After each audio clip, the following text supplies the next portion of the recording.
Hi friends, அஸ்ஸலாமு அலைக்கும். இன்றைக்கி நம்ம வீடியோவில் என்ன பார்க்க போகிறோன்னா இட்லி பொடி, ஹோம்மேட் இட்லி பொடி செய்வது எப்படின்னு தான் பார்க்க போகிறோம்.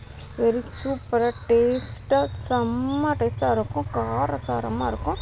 எப்படி செய்கிறதுன்னு வீடியோக்குள்ளே பார்க்கலாம். வீடியோ பார்க்குறதுக்கு முன்னாடி சேனல் சப்ஸ்கிரைப் பண்ணி வச்சுக்கோங்க, லைக் பண்ணுங்கள். வீடியோவை ஸ்கிப் பண்ணாமல் பார்த்தீங்கன்னா தான் உங்களுக்கு வீடியோவில் என்னென்ன பொருள் போடுறோன்னு உங்களுக்கு தெரியும். கடகடன்னு ஓடுதுன்ட்டு நீங்கள் பற்றி ஸ்கிப் பண்ணிங்கன்னா ஒன்று மிஸ் ஆனாலும் டேஸ்ட்டு வராது, ஃப்ளேவர் கிடைக்காது. அதனால் வீடியோவை ஸ்கிப் பண்ணாமல் பாருங்கள். இப்போ அடுப்பில் வானல் கடாய் வச்சுட்டு நல்லா ஹீட் ஆனோன்னா ஒரு 1/4 கிலோ 250 கிராம் உளுந்து நல்லா பொன்னிறமாக நல்லா சிம்மில் வச்சு நீங்கள் பக்கத்தில் நின்று நல்லா கிளறி விட்டு பொன்னிறமாக வறுத்து எடுத்து ஒரு பிளேட்டில் போட்டு ஆற வச்சுக்கோங்க. நல்லா வறுக்கணும்.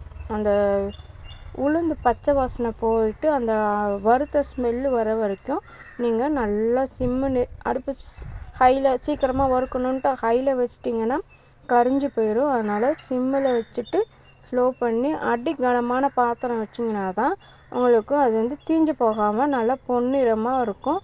நல்லா அந்த ஸ்மெல்லு வரும் பாருங்க, வறுத்த ஸ்மெல்லு, அந்த ஸ்மெல்லு வர வரைக்கும் நீங்கள் நல்லா வறுத்து எடுத்துக்கோங்க. அதுக்கப்புறமா இது கூடவே நம்ம ஒன்றா தனித்தனியாக வறுக்கணும். நீங்கள் எல்லாத்தையும் மொத்தமாக போட்டு வறுத்திங்கன்னா ஒரு இதுக்கு ஒரு டைம் எடுக்கும். அதனால் நீங்கள் ஒரு பொருளையும் ஒரு 5 மினிட்ஸ் 20 மினிட்ஸ் 5 மினிட்ஸ் மேக்ஸிமம். இது உளுந்து ஒரு 10 மினிட்ஸ் 15 மினிட்ஸ் வறுத்துக்கோங்க. அந்த பொன்னிறமாக வறுத்து ஒரு பிளேட்டில் போட்டு வச்சுக்கோங்க. மிச்சதெல்லாம் ஒரு 5 மினிட்ஸ் வருங்க.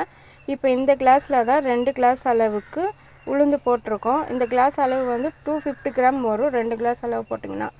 இப்போ நெக்ஸ்ட்டு துவரம்பருப்பு ஒரு 25 கிராமு, கடலப்பருப்பு 25 கிராமு. அதாவது இப்போ நமக்கு ஒரு கிளாஸ் காமிச்சாலும் அந்த கிளாஸ்லேயே பாதி அளவு எடுத்துக்கோங்க. துவரம்பருப்பு, கடலைப்பருப்பு நல்லா ஒரு 10 மினிட்ஸ் அதே மாதிரி ஸ்லோலியே வச்சு நல்லா வறுத்து எடுத்துக்கோங்க.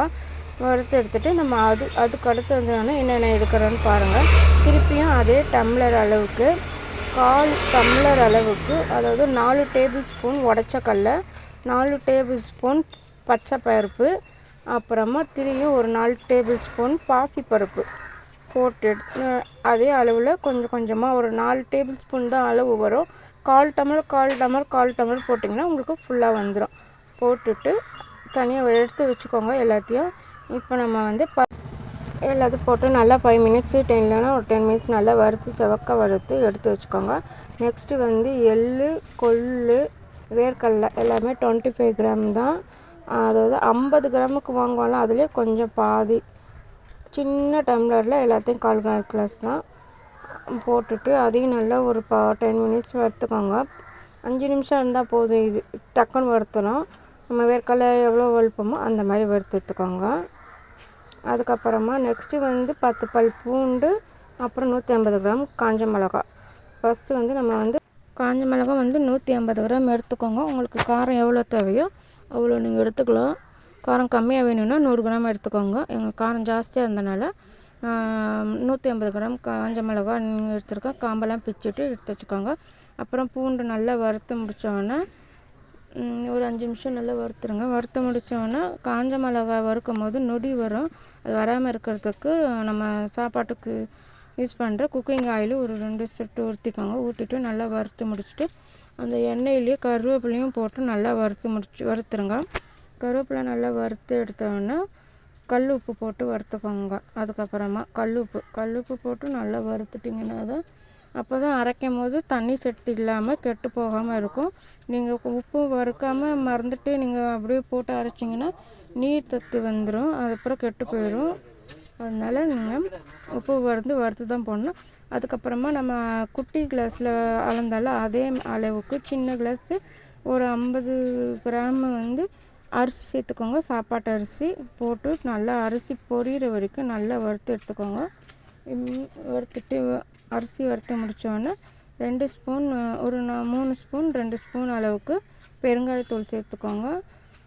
அவ்வளோதான். இந்த இன்க்ரீடியன்ஸ்லாம் போட்டுவிட்டு நல்லா வறுத்து எல்லாத்தையும் ஆற வச்சு மிக்ஸி ஜாரில் போட்டு அரைச்சி ஒரு காற்று போகாத டப்பாவில் போட்டு நீங்கள் சேவ் பண்ணி வச்சிட்டிங்கன்னா ஒரு மாதத்துக்கு 10 நாளைக்கு நல்லாயிருக்கும். இந்த மாதிரி அளவு ஸ்பூனில் 2 ஸ்பூனு பெருங்காயத்தூள் சேர்த்துக்கோங்க. அதான் ஃப்ரெண்ட்ஸ் எல்லாத்தையும் வறுத்துட்டோம். நாங்கள் மற்ற அரைச்சிட்டு எப்படி இருக்குன்ட்டு டேஸ்ட் பண்ணி பார்த்துட்டு சொல்கிறோம். அது வந்து நெக்ஸ்ட் வீடியோவில் அப்லோட் பண்ணுறேன் நான் அந்த பவுடரு. இப்போ அரைச்சி முடிச்சிடுச்சு. அதனால் இந்த வீடியோ உங்களுக்கு பிடிச்சிருந்தா லைக் பண்ணுங்கள், ஷேர் பண்ணுங்கள், மறக்காம சேனலை சப்ஸ்கிரைப் பண்ணி வச்சுக்கோங்க. வீடியோவை ஸ்கிப் பண்ணாமல் பார்த்தீங்கன்னா தான் உங்களுக்கு புரியும். நீங்கள் ரொம்ப நேரம் ஆகுதுன்னு நீங்கள் எதனா ஸ்கிப் பண்ணி ஓட விட்டு பார்த்தீங்கன்னா என்ன இன்க்ரீடியன்ஸ் போட்டிருக்காங்கன்ட்டு உங்களுக்கு தெரியாது, மிஸ் ஆகிடும். அவ்வளோதான். எல்லாத்தையும் மிக்ஸியில் போட்டு நாங்கள் அரைச்சி எடுத்தாச்சு. சூப்பராக ரெடி ஆகிடுச்சு நம்மளோட idli powder. Thank you so much.